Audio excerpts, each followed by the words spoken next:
Well, this is a Love and Marriage Huntsville review. So we start off with Kimmy and Maurice seeing the site that they bought, and Kimmy thinks this is their dream home site. She's like envisioning herself here. She's like, oh, all these trees, blah, blah, blah. Then Maurice is like, well, this is gonna be for the spec house, see? And she's like, huh? She's like, I thought this was for us. Like, what are you talking about? He's like, oh no, I just wanted to build and sell. Then he tells her, basically, he's speaking to Martel with no builder's license. And she's like, how you going to hire Martel with no business license? Because he can't do shit for you. And he's like, oh, he's partnering with someone with business license. Maurice is just a faker. Like, I feel like he tries to come across like so intelligent, so accomplished, and everything is just like BS. But Kimmy, for some reason, continues to tolerate this nonsense, because I'm like, anyway, let's continue. Then he tells her, oh, I hired Big Mike or Uncle Mike. Uncle Mike is the architect working on Marceau's project, who he fired and rehired. I guess Uncle Mike is cheap. You could tell from them using him and tolerating the, you know, inconsistencies. So I'm like, why would this woman allow this man to continue to put her last, technically? Because how are you going to do a whole project without me knowing what you're doing? Like, make it make sense. And she's looking at him like, I'm the last to know. You've already made all these plans and then you drop it in my lap. Like, what? While she's still complaining about that, he's like, can you do school runs for Monster? And I remember this conversation very vividly. Before Monster came, she's like, I don't want to be like a hands-on parent again. I've already raised my child. She made it crystal clear, and it looks like what she feared has come true, because now he's like, well, I want you to help with school run. I want you to pick him up. I'm late for this. I'm late for that. What's he late for? I'm looking at Kimmy like the checks better match the nonsense he's putting you through, because otherwise you're an idiot.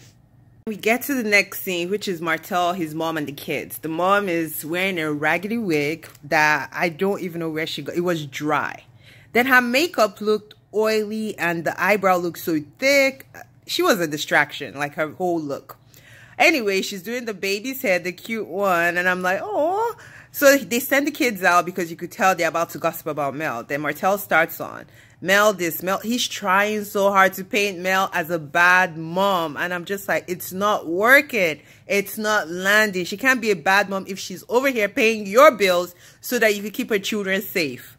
She can't be a bad mom if she's putting money in your pocket. She can't be a bad mom if she stayed with you all this time knowing you wearing shit. Couldn't be shit. Didn't even have a builder's license. Bad credit. Broke as hell. She can't be a bad mom because she was trying to keep the family together for her kids. Anyways, then we find out his mom's true feelings, because previous episodes, she was like, Team Mel, like, he's cheating. That's not good, blah, blah, blah. But this episode, homegirl done switch, talking about, well, that Martel used to work so hard, and she felt like Mel was like working her baby down to the ground, and that used to piss her off, apparently. I'm like, he should work hard. He's having kids and he's like the head of the household, apparently. But come to find out it was Mel that was the head of the household. Then she makes a comment about, all you did was just have a baby. I ain't gonna lose no sleep over it. Of course you ain't gonna lose no sleep over it. You ain't married to him. Like, the way she said it with such vitriol. Like, she's been mad at Mel for a long time. And I'm like, where is all this coming from? Like, sis, why are you so mad? Anyways, she's going on and on. Then he brings up the music and how he's unhappy that the kids know the music. And she's like, oh, they told me about it. And I said, oh, that song's about your daddy. You remember Martel in previous episodes was saying how it was Mel, like, kind of poisoning the kids. Come to find out it was his old mother. Then he tries to, like, call her out, like, you shouldn't tell my kids that. The mom is just, like, a hot mess. She's almost worse than Miss Wanda, because at least Miss Wanda shoots you in the face. She shoots you. This Martel's mom shoots you in the back. Like, girl. Anyways, she's like, well, take it off with your ex-wife. Like, she sounds so upset with Mel. And I'm not sure why, because from all what we've seen, we've not seen them have any issues. And we get to see them together at the end of the episode. But Anyways, yeah, that is crazy. Like, her whole attitude was nasty as hell. Good to see Dr. Francis in the next scene. And you could tell Dr. Francis is basically over these people. Like, he is exhausted. The toxic masculinity that he is trying to solve is too much. He needs partnerships with other doctors come counsel these people. Anyways, the men arrive first at Maurice's office. I don't know what he does in the office, but the office is cute.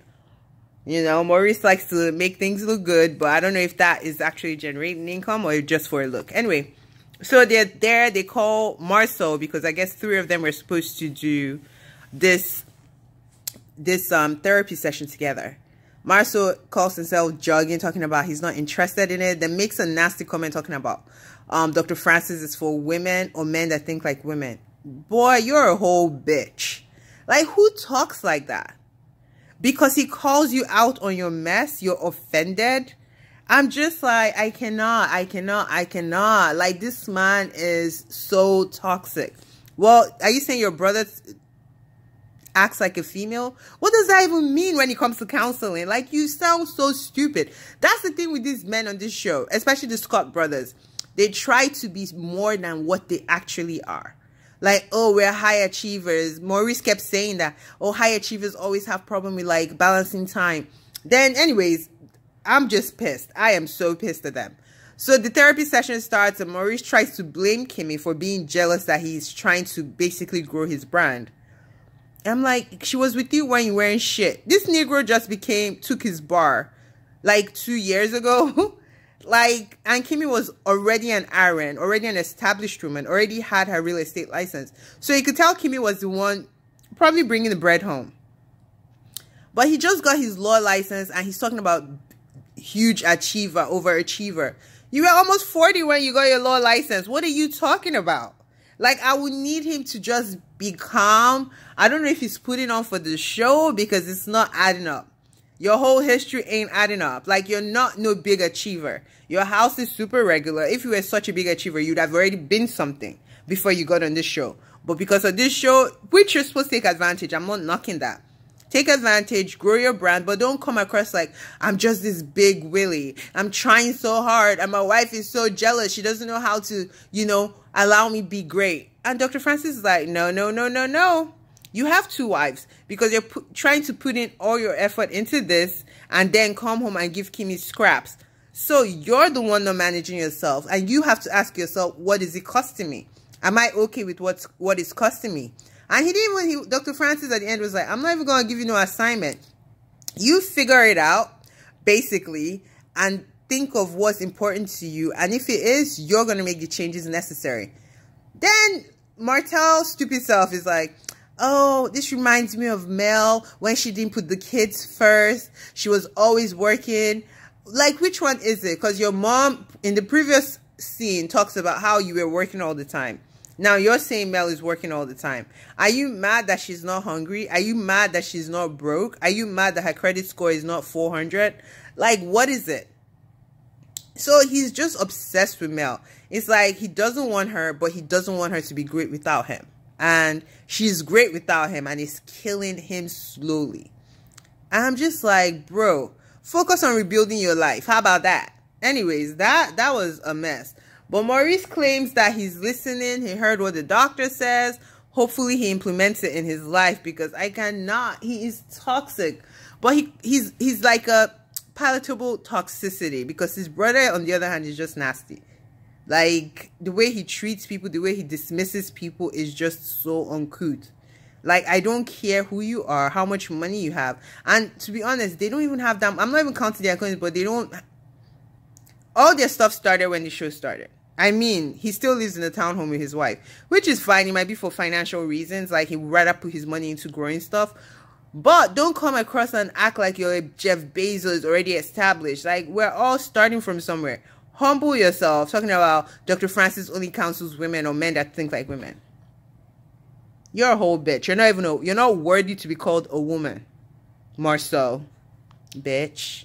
Of Destiny race, and everybody arrives pretty cheerful. Destiny is late again, as per usual. So everybody races. Then when they come back, they kind of gather together. The moms are there, which is Miss Vanessa, Miss Marlene.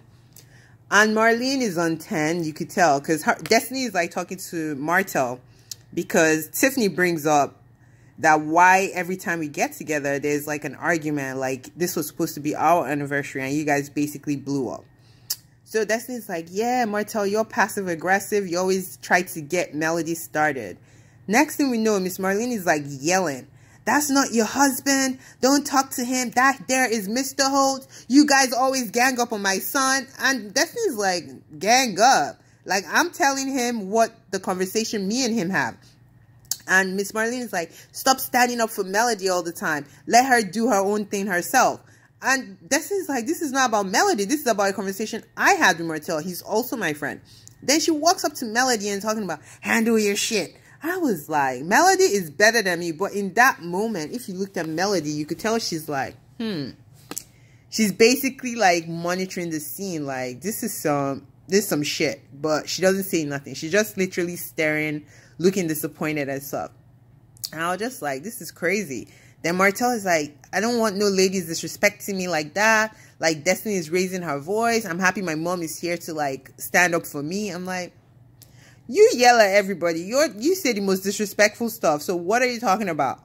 Like, Martel, shut up. Don't try to play victim now. Like, it doesn't suit you. It does not suit you. So they're going back and forth, and I'm just like, blah. Then Wanda shows up. Oh my God. I can't do that lady. That hairstyle is from something I saw in 1996, which is over 20 years now. All the gel, it just looked a mess. Like, so greasy, so nasty looking. It was greasy and dry looking at the same time. Like, girl, I'm looking at Tisha like, you let your mom come on TV like this with this hair? The only, like, normal mom is freaking Melody's mom, it looks like. But anyways, I digress. Love the fact that Destiny did not back down from Marlene, because she was kind of annoying. Then Destiny is like, girl, Martel, you got your bodyguard. And Marlene's like, I'm his mother. Destiny's like, yeah, you're his mother and his bodyguard. I said what I said, basically, bitch. Anyways, then Marlene goes over to Miss Vanessa to say goodbye. Fake as hell. After that scene with Martel, I was like, I don't know if they filmed it in order, but this was... Maybe not. Maybe they didn't film it in order. I don't know. But we'll see. Because her attitude, like, her attitude with Martel then pertaining Melody was very striking. So for her to go to Miss Vanessa talking about, oh, we gotta get together. You remember when we used to hang out with the grandkids? I'm like, girl, bye. Then Wanda, obviously looking for screen time, comes over. I don't even know what she said initially, but Miss Vanessa was not featuring her. She's like, what do you want, bitch? And she's like, Wanda's telling Marlene, like, oh, you know, I tried to tell them to get back together, but, you know, they won't listen. And Miss Vanessa is like, why would they listen to you? Talk about them nasty on social media. You talked about how our babies are going to be jealous of their Marceau's babies because of hair and stuff like that.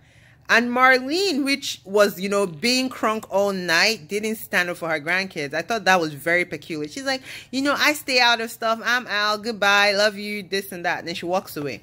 Then Miss Vanessa and Wanda continue. And Wanda is like going off talking about, I just try to help them. That I think I'm doing better than all the parents. I'm like, girl, with your gelled out hair, like, you look crazy. Then they're going back and forth, and it's just getting heated. Then Melody walks up, and she's like, what the hell is going on? Like, looking in dismay, like, what the hell is going on? Tisha walks herself over. She calls herself trying to diffuse it, but she's also trying to attack Miss Vanessa. So I'm like, you don't even make sense. Because Mel's approach was like, you guys need to chill.